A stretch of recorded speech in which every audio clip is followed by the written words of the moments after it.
Yung pangalan? Hello po, si po. Ayan po, maaari po bang ibahagi niyo po sa amin kung paano po natuklasan ng kapanaligan po katotohanan at paano po kayo naparito?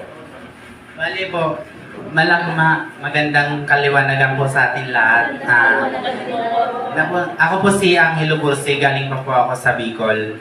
Bali, katrabaho po ako ni kapatid Juben, si kapatid Ismail po.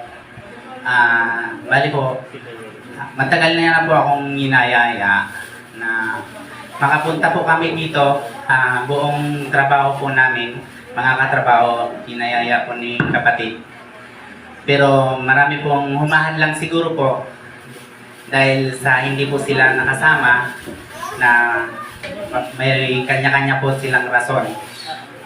Ako po ay hindi po sana makasama sa kadahilanan. Ako po ay napunta sa Arayat. Ngunit binigyan po ako ng pagkakataon na makasama dahil ito po siguro yung pinagkaloob sa atin ng Ama sa Langit na ako po ay makarating dito at makasalamuha po kayo at malaman po din po ang katotohanan na nagmula po sa salita po ng Ama natin na nasa langit. Yun lamang po at maraming salamat po.